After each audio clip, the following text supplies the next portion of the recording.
Vamos começar o nosso mergulho profundo de hoje visualizando uma cena muito específica. É uma imagem que, paradoxalmente, é a coisa mais comum do mundo moderno. É, qualquer um consegue imaginar. Exatamente. Basta sair às ruas de qualquer grande cidade, entrar em um vagão de metrô ou, sabe, sentar em um restaurante. Em questão de segundos, a mesma coreografia se repete. Uhum, dezenas de pessoas. Sim, dezenas de pessoas caminhando pelas calçadas, atravessando cruzamentos perigosos, todas com os pescoços curvados para baixo. Os olhos estão completamente fixos, quase vidrados, voltados para pequenos espelhos negros nas palmas das mãos. Nossa, e o mundo físico ao redor vira paisagem, né? Vira um mero ruído de fundo, trânsito, sons, acontecimentos imprevistos, tudo ignorado. E essa imagem poderosa e terrivelmente familiar é o ponto de partida do nosso material de hoje. Nós vamos explorar as ideias centrais de um documento chamado A Tese da Manipulação do Foco. Um material denso, diga-se de passagem. Muito. É uma premissa que propõe uma mudança radical na forma como enxergamos a tecnologia. Essa imagem inicial que você trouxe é realmente vívida. E o objetivo da nossa análise hoje é justamente desconstruir o que está acontecendo por trás dessa cena aparentemente banal. A missão deste mergulho é explorar a tese de que esse aparelho celular não é, de forma alguma, apenas uma ferramenta inofensiva. Um passivo meio de comunicação, certo? Exato. A análise central do material sugere que o smartphone atua, na verdade, como o terminal físico de um sistema operacional vasto e invisível. E o que torna essa discussão tão impactante é como o documento demonstra que a agitação mental coletiva não é um efeito colateral infeliz da vida moderna. Não é um acidente. Longe disso. Essa distração e essa ansiedade são combustíveis altamente valiosos, cultivados de forma deliberada por uma engenharia técnica muito precisa. O nosso objetivo hoje é entender os mecanismos dessa extração de atenção. Ok, vamos desempacotar isso porque, para mergulhar nesses mecanismos, precisamos abordar a terminologia que a tese utiliza.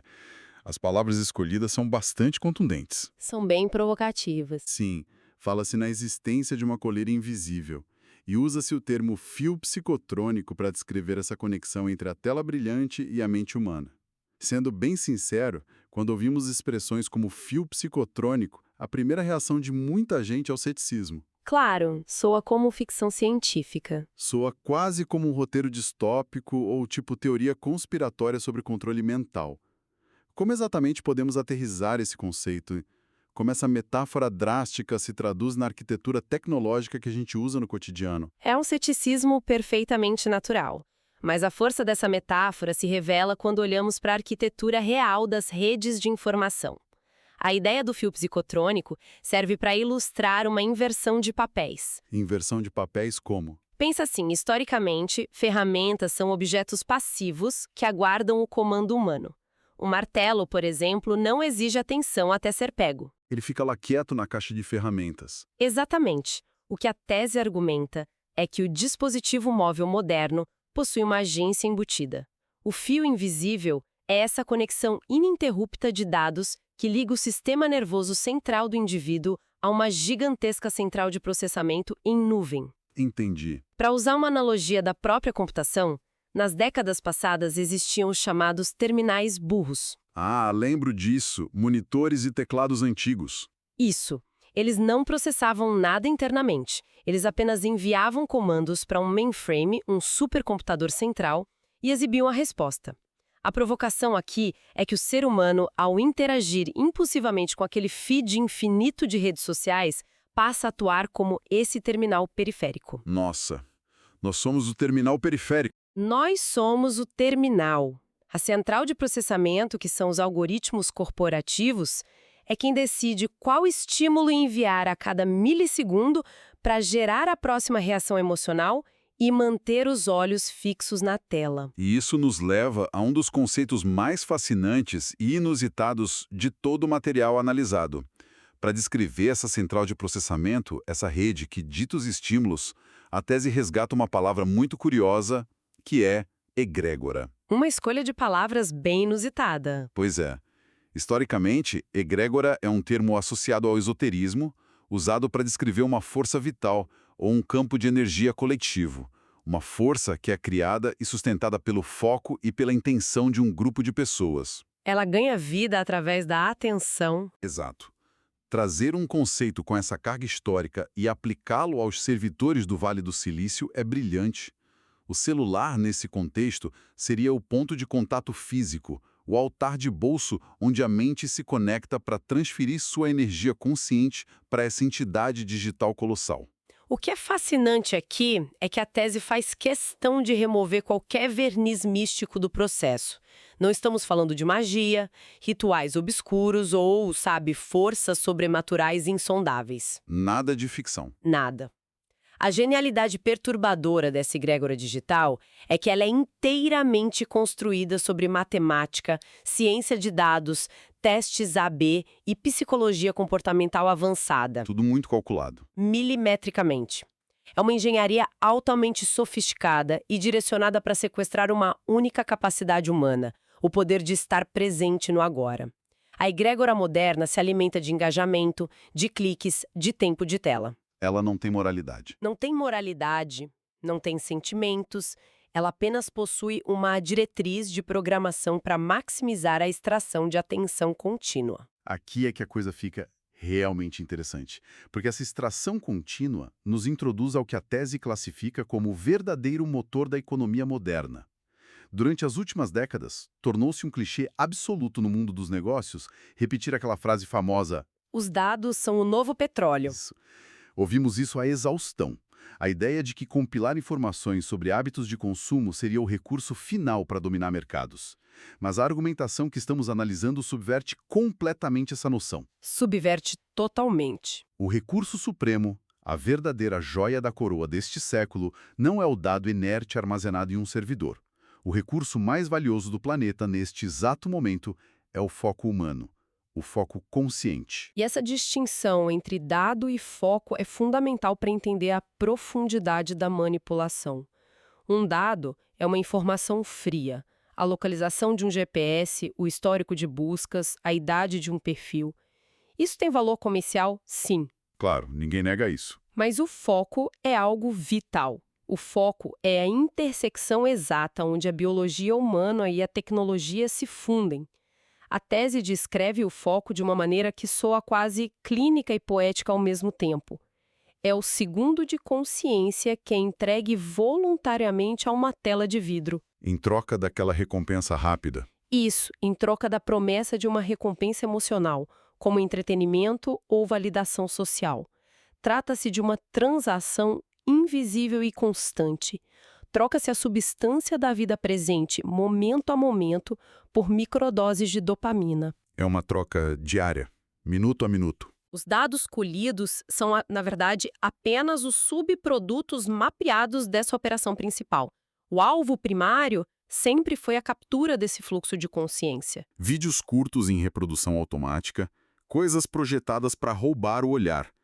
A coisa mais rara de se encontrar hoje é alguém que consiga sustentar a concentração no próprio desenvolvimento mental. Alguém que consiga focar em uma única coisa. Exatamente.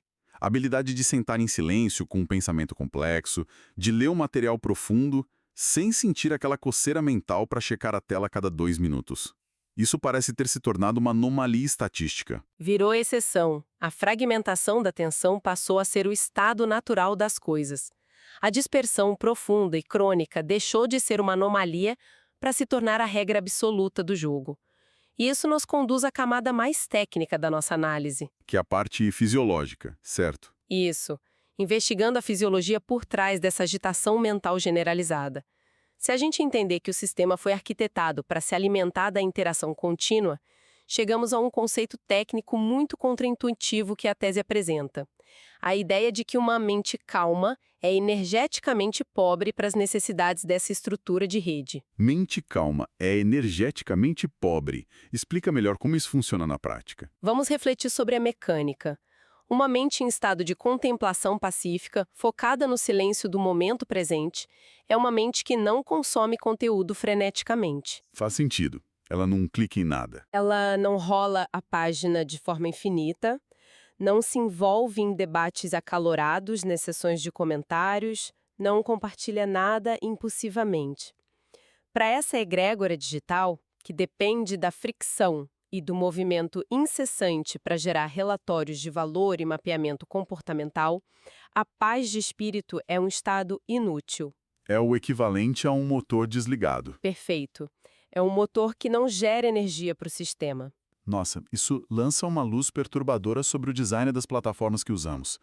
Porque se a mente serena é pobre em energia e não serve para alimentar a máquina, torna-se uma exigência estrutural que a máquina crie tempestades constantes. Tempestades artificiais o tempo todo. E a tese é muito clara ao detalhar a natureza dessas tempestades. O combustível mais eficiente não é a alegria, não é a gratidão profunda ou a empatia tranquila. O sistema exige emoções de alta voltagem. Emoções viscerais. O cardápio exigido para manter tudo funcionando em rotação máxima inclui o medo persistente, a raiva inflamada e a profunda indignação moral. Quando existe a percepção de uma ameaça iminente ou quando se testemunha algo que ofende os valores pessoais, os dedos digitam mais rápido. A pessoa nem pensa, ela reage. O consumo de páginas de debates polarizados aumenta exponencialmente. A arquitetura moderna da informação, no fim das contas, é um reator que opera primariamente à base de raiva e insegurança. E a gente vê isso o tempo todo. Se conectarmos isso a um panorama maior, a razão pela qual essas emoções específicas são privilegiadas é puramente neurofisiológica. A raiva, o medo e a indignação acionam estruturas primitivas do cérebro humano, como a amígdala. O centro do medo. Isso. E quando essas áreas entram em hiperatividade, elas causam o que a neurociência chama de sequestro emocional. Nesse estado, a capacidade de deliberação lenta, lógica e racional é temporariamente desligada em favor de respostas rápidas de luta ou fuga. Então o sistema garante a reação instantânea. Exatamente. A reflexão demanda tempo, exige uma pausa. E a pausa, como vimos, é a inimiga natural da egrégora que busca retenção contínua. A tese faz um questionamento que ilustra isso perfeitamente. Qual o questionamento? Por que parece existir um padrão onde notícias extremamente polêmicas ou escândalos estouram exatamente naqueles momentos em que o debate público parece estar prestes a esfriar? Funciona como um termostato algorítmico. Um termostato algorítmico. Sim. Se a temperatura emocional da rede começa a baixar, injeta-se um novo estímulo ultrajante para garantir que o engajamento retorne ao pico de ebulição. Essa ideia de um termostato regulando a temperatura emocional da sociedade é assustadora. Evidencia o perigo de terceirizar a nossa própria percepção da realidade. Ao aceitarmos mediar quase todo o nosso contato com o mundo através de filtros e linhas do tempo, selecionadas por inteligências artificiais opacas, nós basicamente entregamos as chaves dos nossos estados mentais. É uma entrega voluntária, mas inconsciente. Confia-se na falsa premissa de que a navegação é uma escolha autônoma, de que a pessoa está apenas consumindo informação atualizada. Mas, na prática, permite-se que sistemas matemáticos invisíveis configurem a disposição interna para o dia inteiro. É a delegação do humor matinal a uma roleta russa desenhada para priorizar o estresse e a insatisfação. Exatamente. E essa delegação avança de uma forma ainda mais profunda quando atinge o nível puramente físico, culminando no controle fisiológico. O documento aponta isso como o estágio final dessa manipulação. A força dessa egrégora moderna reside na sua onipresença íntima. Como assim íntima? Ela não necessita das ferramentas de opressão clássicas que vemos na literatura distópica. Não há necessidade de propaganda governamental gritando em alto-falantes pelas ruas. Nem de monitores gigantes instalados no meio das praças. Não precisa de nada disso. A eficiência do controle contemporâneo é que ele habita o bolso das calças ou repousa na mesa de cabeceira. Através de estímulos simples como uma notificação, o sistema é capaz de ditar reações autonômicas do nosso corpo. É imediato. Um som específico, uma breve vibração de plástico e metal, e o batimento cardíaco humano acelera. A respiração fica mais curta, a tensão muscular aumenta antes mesmo de a tela ser iluminada. O que a TESA demonstra é a silenciosa substituição da vontade autônoma por um conjunto de reações fisiológicas condicionadas. É o equivalente a carregar no próprio bolso um interruptor conectado diretamente ao sistema nervoso autônomo. É bem isso. Há relatos frequentes, inclusive, da chamada síndrome da vibração fantasma, onde o corpo humano fica em um estado de alerta tão alto, tão condicionado a reagir, que as pessoas juram sentir o celular vibrar quando não há notificação alguma. Ou até quando o aparelho nem está no bolso. Pois é. Esse nível de antecipação ansiosa mostra que o fio psicotrônico não é apenas uma metáfora visual. Ele é uma realidade neural instalada e operando ativamente. E essa alteração na fiação neural é a evidência física mais contundente da tese. A ansiedade gerada ao constatar que a bateria do aparelho está acabando não é só um medo de perder uma chamada importante. Não é quase um desespero. Muitas vezes é a crise de abstinência de um sistema nervoso que se habituou a receber fluxos constantes de regulação externa. Quando compreendemos a mecânica desse condicionamento pavloviano, toda a estrutura do nosso cansaço crônico começa a fazer sentido sob uma nova luz. Não se trata de uma falha de caráter ou de uma perda de disciplina. E isso nos traz ao momento de tentar sintetizar a vastidão de tudo que essas fontes nos trouxeram hoje. Então, o que tudo isso significa? O que significa para quem está inserido nessa realidade hiperconectada? Essa é a grande pergunta. A grande mensagem que ecoa da tese da manipulação do foco é uma inversão de perspectiva.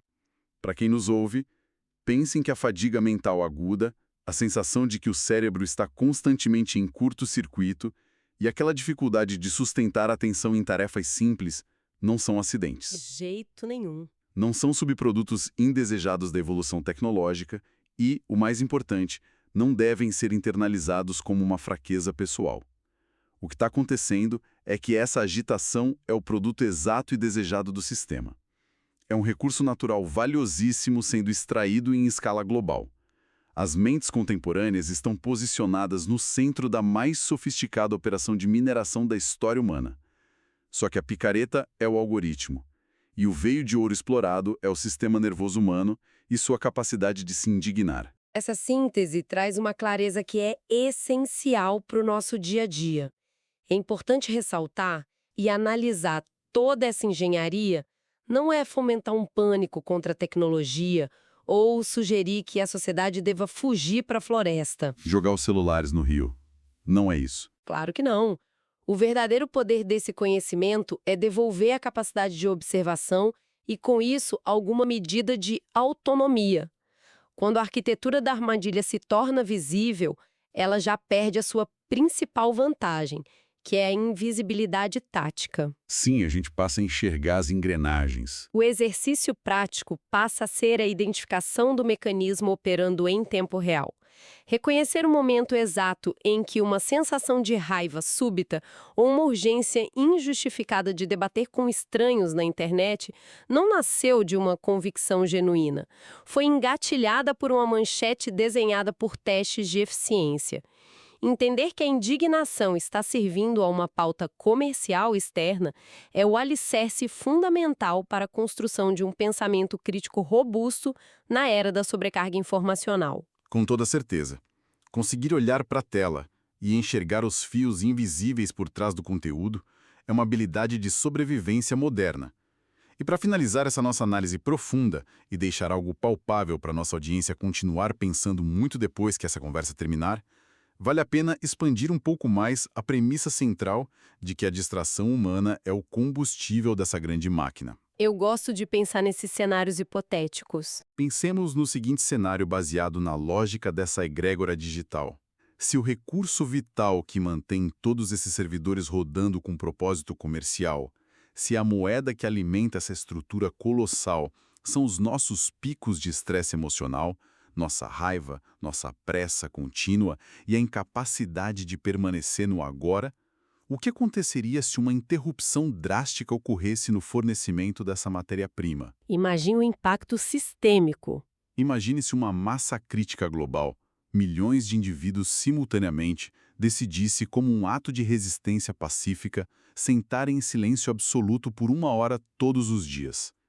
Uma escolha consciente e deliberada de cultivar a tal mente calma e energeticamente pobre, negando ao sistema o engajamento reativo, negando os cliques impulsivos e o compartilhamento inflamado. Será que essa infraestrutura digital gigantesca, ao ter seu fornecimento de neurose coletiva cortado, começaria a entrar em colapso? Ou será que ela seria forçada a evoluir? Pois é. Encontrando meios biológicos ou neurais ainda mais sutis, profundos e invisíveis para continuar colhendo as nossas reações. É uma daquelas ideias que altera permanentemente a forma como seguramos esse pequeno aparelho no dia a dia. Fica aqui esse questionamento complexo para a reflexão de todos nós. Foi uma experiência extraordinária desdobrar essas dinâmicas e buscar enxergar as engrenagens ocultas sobre a superfície das plataformas que habitamos rotineiramente. Com certeza. Agradeço muito a oportunidade de destrinchar essas fontes hoje. Nós que agradecemos a companhia na exploração da engenharia da nossa própria atenção. Um excelente dia, preservem seus preciosos momentos de foco e até a próxima análise.